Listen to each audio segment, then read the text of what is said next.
You know, I've done 160 bar rescues. That's insane. It is unbelievable. And when you think about it, most people learn about success. You do this for success, you do that for success, here's how to do it, but it's always about success.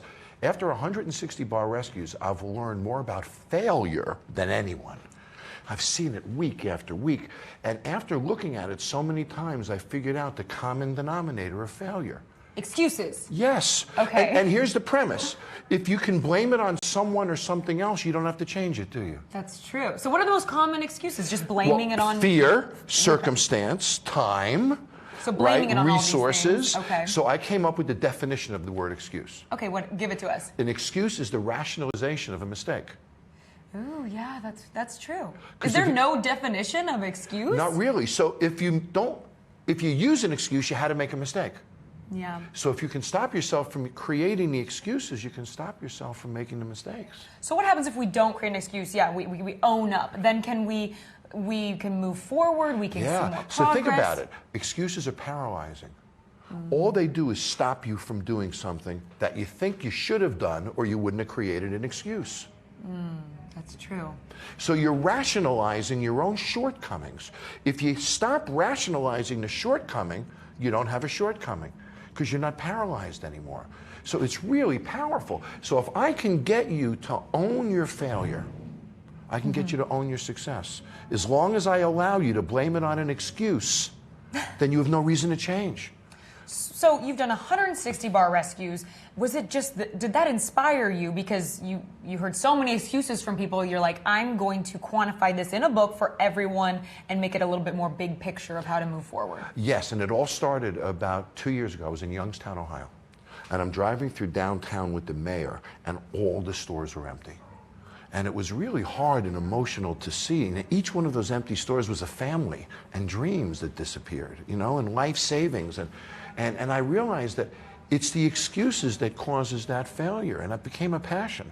So then I took the experience of 160 bar rescues and my desire to get these businesses open again, and wrote the book. And you know, my purpose is to satisfy my passion of trying to solve this for everyone, because I see it every day.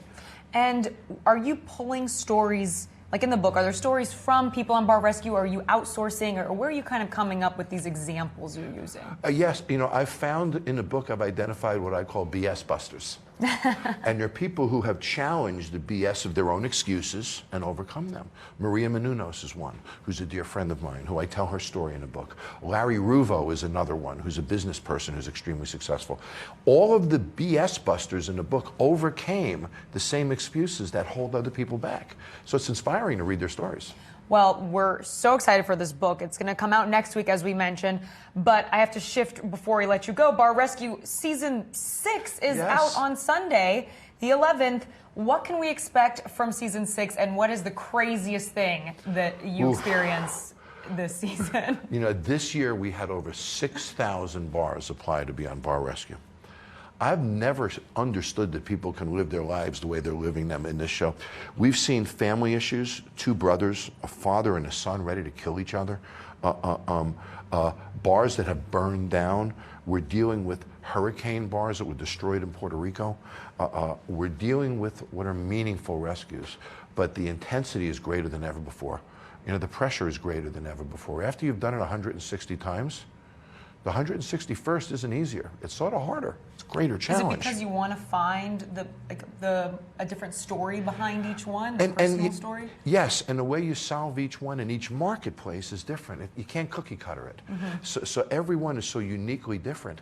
You have to tell their story and solve their issues. Right. And every failing business is a failing owner, and they fail for different reasons. Before I let you go, is there any major trends that you're seeing in nightlife and bars that are kind of impacting the failure of some people's business? Do people want different things now?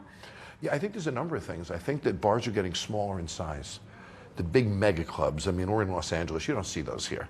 They're more in local bars, intimate kind of places where we can sit in the corner, it's warm, it's cozy, you know, we can have a drink or a beer and sit there and relax. So intimacy is becoming much more popular. Smaller bars are becoming much more popular. And even cannabis has an influence on bars now. Oh yes, we talk about that all the time. We're going to have to table it there, Jon, but we're going to have you back to talk about cannabis and bars, because that sounds like right up my alley.